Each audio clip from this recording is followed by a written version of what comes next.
किशनगढ़ नाम के शहर में राधा नाम की एक लड़की अपने परिवार के साथ रहती थी। उसके घर में उसके माँ, पिताजी, भाई और बहन रहा करते थे। उनके घर हर त्योहार बड़े जोर शोर से मनाया जाता था। इसी के साथ साथ पड़ोसियों को मिठाइयाँ बांटी जाती थी। वो मिठाइयाँ राधा खुद बनाती थी। राधा के हाथों में बहुत स्वाद था। उसकी बनाई हर चीज लोगों को बहुत पसंद आती थी। ऐसे ही एक दिन, अरे राधा, बेटा तुमने वो कल क्या बनाया था, वो लाल रंग का? गुलाब जामुन क्या चाचा? हाँ, वो गुलाब जामुन बहुत ही स्वादिष्ट थे बेटा। मैंने ऐसे गुलाब जामुन आज तक नहीं खाए। सच में चाचा? हाँ, बहुत ही अच्छे थे बेटी। मुझे और घर के सब लोगों को बहुत पसंद आए। कुछ ही दिनों में दिवाली का त्योहार आने वाला था, लेकिन अचानक राधा के माँ की तबीयत बहुत खराब हो गई। अब घर की सारी जिम्मेदारी राधा पर आ गई।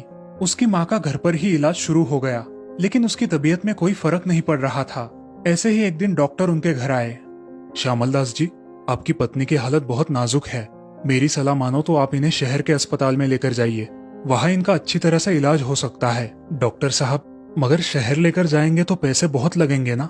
जी हाँ श्यामल दास जी, वो तो है, मगर आपकी पत्नी की तबीयत में जल्दी सुधार भी आ जाएगा। अच्छा डॉक्टर साहब, मैं देखता हूँ। श्यामल दास जी डॉक्टर के मशवरे पर विचार करने लगे। ये लीजिए पिताजी, पानी। आप कुछ विचार में डूबे दिखाई दे रहे हैं, क्या हुआ है? अरे कुछ नहीं बेटी, डॉक्टर साहब ने कहा कि तुम्हारी माँ का इलाज किसी अच्छे अस्पताल में करना पड़ेगा, शहर जाकर। मगर पिताजी, माँ का अच्छे अस्पताल में इलाज कराना है तो पैसे भी बहुत लगेंगे। हाँ बेटी, वही तो चिंता है। हम इतने सारे पैसे कहाँ से लाएंगे? पिताजी, क्या मैं कुछ काम करके पैसे कमा सकती हूँ? बेटी, मेरे होते हुए तू काम करेगी? बाहर में ही काम करूंगी, घर पे ही कुछ बनाकर बेच तो सकती हूँ ना। इससे आपको कुछ मदद हो जाएगी। आप तब तक माँ का इलाज शुरू करो। राधा, तुम्हारे साथ मैं भी कुछ ना कुछ काम कर लेता हूँ। आपको फिलहाल माँ के पास रुकना होगा, उनकी देखभाल करनी होगी पिताजी। मैं, रश्मि और राकेश बाकी का काम देख लेंगे। ठीक है बेटी।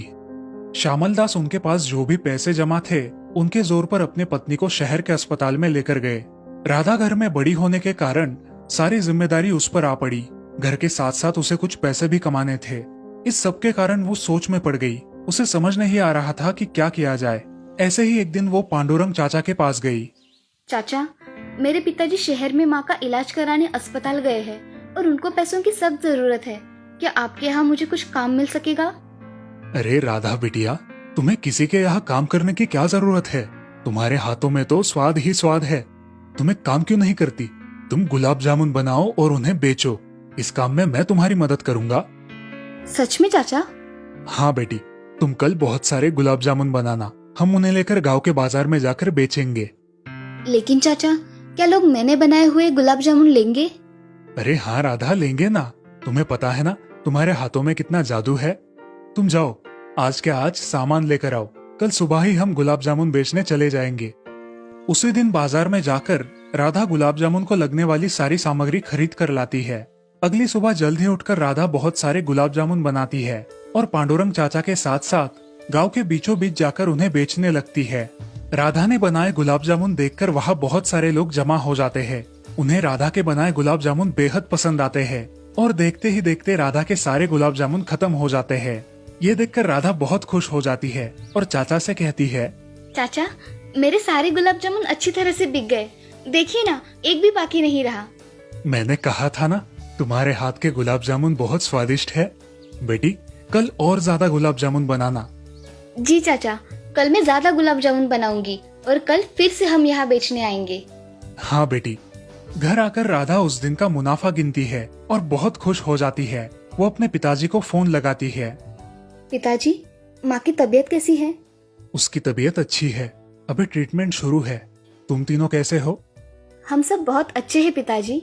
पिताजी, आज मेरे धंधे में मुझे बहुत मुनाफा हुआ है। मैंने गुलाब जामुन बनाकर बेचना शुरू किया है। ये तो बहुत अच्छी बात है बेटी, ऐसे ही तरक्की करो। आप अपना और माँ का ख्याल रखना। मैं फोन रखती हूँ। हाँ बिटिया। अगली सुबह भी उठकर राधा कल से ज्यादा गुलाब जामुन बनाती है और उन्हें लेकर पांडुरंग चाचा के पास जाती है। चाचा, आज मैंने ज्यादा गुलाब जामुन बनाए हैं। शाबाश बेटी, चल चलते हैं। अब राधा और चाचा दोनों बाजार में जाकर गुलाब जामुन बेचने लगते हैं। देखते ही देखते कुछ ही घंटों में सारे गुलाब जामुन बिक जाते हैं। ये देखकर राधा और चाचा बहुत खुश हो जाते हैं। राधा बेटी, कितने पैसे जमा हुए हैं? चाचा, 10,000 जमा हुए हैं मेरे पास आज का मुनाफा पकड़ के। अरे वाह बेटी, हम और कुछ पैसे जमा करेंगे और फिर वो तुम अपने पिताजी को भेजना। अब इसी तरह राधा हर रोज गुलाब जामुन बेचने लगी। ऐसे ही लगभग 10 दिनों के बाद राधा ने चाचा से कहा, चाचा, अब तो मेरे हिसाब से बहुत सारे पैसे हो गए हैं, कुल मिलाकर 60,000 होंगे। अच्छा, हम अभी बैंक जाकर श्यामल दास के खाते में वो पैसे जमा कर देते हैं, फिर उसे फोन कर देंगे। जी चाचा। वो दोनों पैसे लेकर बैंक में चले गए। बैंक में जाकर वो पैसे श्यामल दास जी के खाते पर जमा कर दिए। पांडुरंग चाचा ने श्यामल दास को फोन किया। हेलो, अरे श्यामल दास, मैं पांडुरंग बात कर रहा हूँ। हाँ बोलो ना पांडुरंग।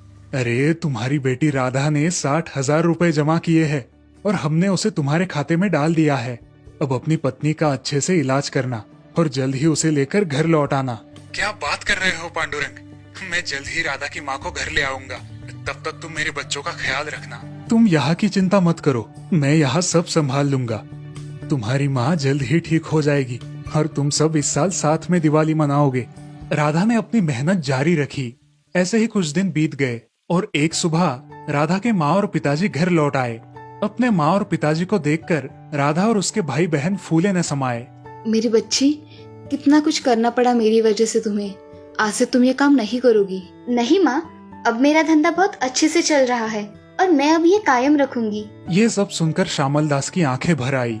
राधा बेटी, हमें तुम पर बहुत गर्व है और हाँ, आज तुम्हारे साथ गुलाब जामुन बेचने मैं खुद आऊंगा। सच में पिताजी? राधा और श्यामल दास बाजार जाकर गुलाब जामुन बेच देते हैं। गुलाब जामुन बेचने के बाद राधा अपने पिताजी को लेकर दिवाली की खरीदारी करने जाती है और सब खरीदारी करके अपने घर वापस आती है। अरे भाग्यवान, देखो आज मेरी बिटिया ने खुद की कमाई से खरीदारी की है। क्या बात है मेरी लाडली, हम बहुत ही खुशनसीब है कि हमें तेरे जैसे बेटी मिली है। पूरे परिवार ने उस साल की दिवाली धूमधाम से मनाई और इस तरह राधा ने अपनी मेहनत के दम पर अपने परिवार को एक खुशहाल जिंदगी प्रदान की। इस कहानी से हमें ये सीख मिलती है कि हमें जिंदगी की हर समस्या का डटकर सामना करना चाहिए, क्योंकि कोशिश करने वालों की कभी हार नहीं होती।